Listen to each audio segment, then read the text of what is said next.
protagonist is a Padawan named Sean.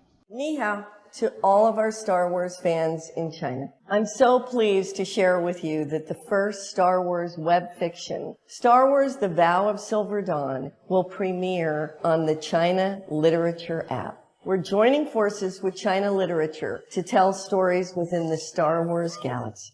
What's up, all my Ewoks, Tribbles, Droids, and Wookiees? It's Anna, also known as That Star Wars Girl, and today I am once again going to be talking about the, Chinese exclusive version of their High Republic, or their High Republic era. So, as you saw in the clip, they are trying to, pitch that, hey, we're going to have some more Star Wars stories. Our main character is going to be this Jedi named Sean. Out of all the names in the Star Wars universe, Sean. All right. Well, so they have, for their, Lucasfilm is working with China Literature to do, these Chinese exclusive books.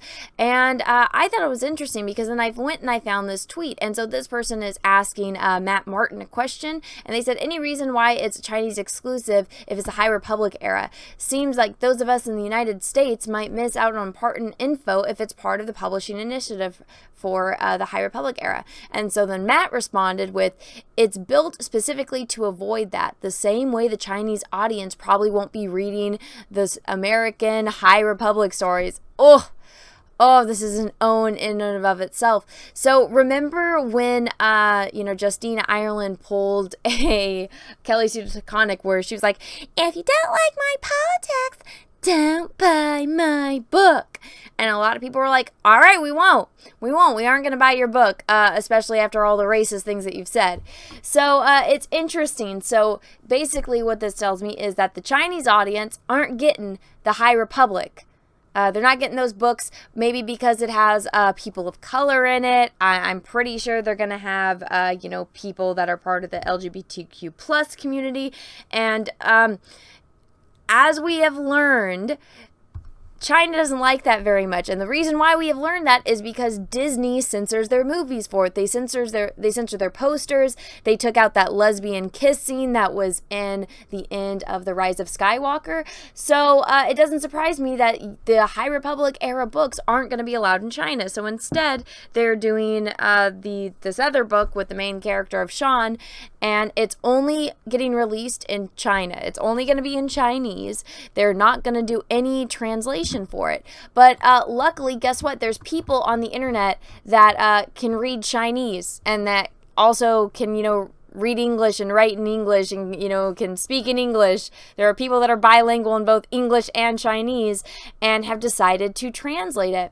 So like this person says, there's been a lot of discussion about the new Chinese exclusive canon ebook, The Vow of Silver Dawn, and how there won't be an official translation of it. So I figured I'd have a go for my own enjoyment and hopefully yours too. I will eventually be doing all of the chapters as they come out, though Matt Martin has said that the book is long, like super long, so I can't promise translations on the regular, but I'll share them as I can. So they fix some of the typos. Also, there is a link to chapter 2. So chapter 1 and 2 are already out apparently. So I went ahead and I read this. I was going to do a video of me reading it, but I am severely dyslexic, and I don't think anyone needs to suffer through that. So I read it, and I'm just going to summarize it for you. So basically, there's this president, and his name is Jamie Brawson. Jamie Brawson. And so Jamie Brawson... he is like the president of this planet, and he basically can do no wrong, and he's like a saint. And they talk about how this planet was basically in poverty until Jamie Brawson came in and fixed it all up, and that even when he goes to Coruscant, and everybody loves him at Coruscant, Jamie Brawson is like the bestest ever. And when he goes to Coruscant, they even talk about how he wears like a patchwork jacket to show that he's humble. And then the next line says, sure enough, there are no real saints in this world, because they were basically calling him a saint. And oh yeah, by the way, it's on the planet that it's on has binary stars, and the sky, the way that they describe it, it's like as if the sky is green and like the city is green, something like that, to establish it's an alien world, which is fine. But so then the rest of this chapter follows the course of a Jedi Master, a female Jedi Master. And the first thing that they talk about her is how, like, she's beautiful. She's got, a dignified face with a gray cloak, and she's walking around basically the slums. Then she goes into what we can assume is her, like, little apartment.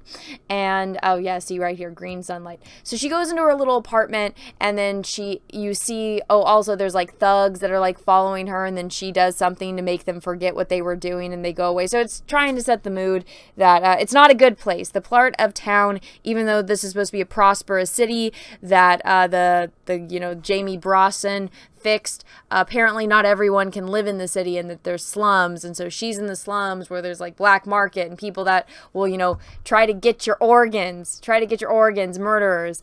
And so she has been collecting data on everything because they all know that Jamie Brawson is apparently a bad guy, and he's, pretending to be a good guy. So he's like a wolf in sheep's clothing. And so she's got this little bracelet that, has all the information on it. And so she does this thing kind of like Batman in the Dark Knight, where he has all, like, the images of everyone's cell phones because he's trying to find the Joker in the city. And so she's got that projected on her wall. And then she talks to her informant, who is a Corrin.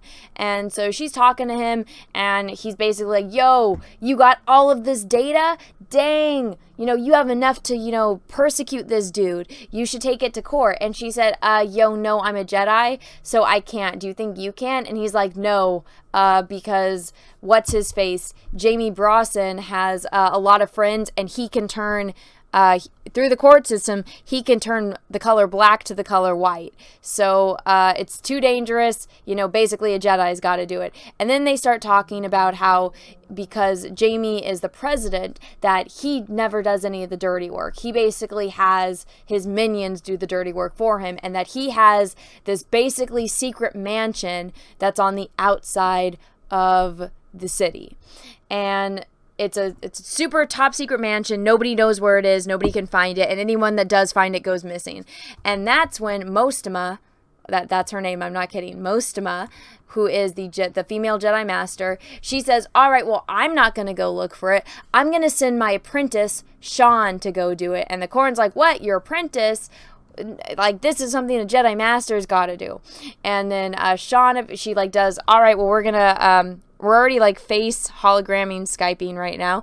She just does, she pulls up a three-way call, and so she brings Sean into the call, and then Sean's just like, yo, what's up? Thanks for all, like, the info that you helped us with, because this Corrin dude was the top guy for all of the top secret information on the planet, and he was basically their intel guy before Mostema took over. So he's like, yo, you had all this good info for us. And basically the Corrin realizes that even though he was skeptical about the Padawan or the apprentice going and finding the mansion, he just sees that, oh yeah, this dude's pretty cool. So, he's left utterly speechless. But so they basically come to the decision that Sean is going to go find this mansion, which okay, you're going to go send the teenager after the mansion. My thought was, okay, why don't you guys work together? Because, I'm assuming that they, the way things go, the way I can picture things going is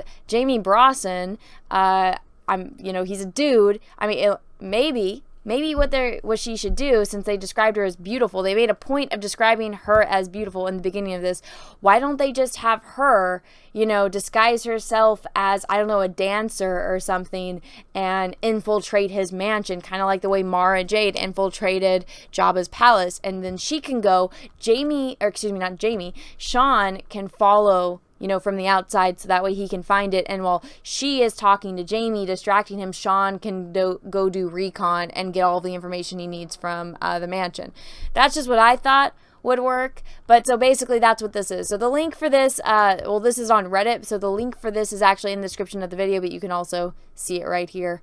But so yeah, let me know what you think about this. Again, this is the Chinese exclusive. It's not going to be released in English. The next chapter 2 is up. If you guys want to hear what happens in chapter 2, I can read it. But just let me know in the comment section below if you are even interested in something like that. And let me know what you thought about this chapter and this whole situation in general. But guys, if you liked this video, go ahead and give it a thumbs up. If you didn't, that's okay too. Thank you so much for watching. And if you haven't already, please take a minute, hit the subscribe button and ring the bell for notifications. It'll really help out me and my channel. And until next time, everyone, I hope you have a great rest of your day, morning, evening, afternoon, wherever you are in the world. And may the force be with you, because we are really, really, really going to need it. Bye, everyone.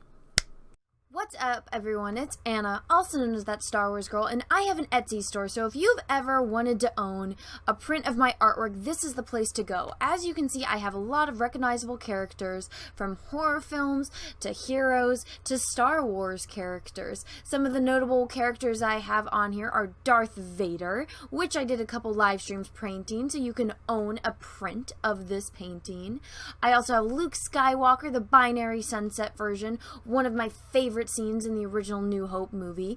I have Darth Maul, which Ray Parks himself actually complimented me on Instagram. And then last but certainly not least, Ahsoka Tano. So if you want to own any of these prints, go right on over to my Etsy store. Again, that's The Art of Anna, That Star Wars Girl, or TSWG for short. Thank you, everyone, and have a great rest of your day.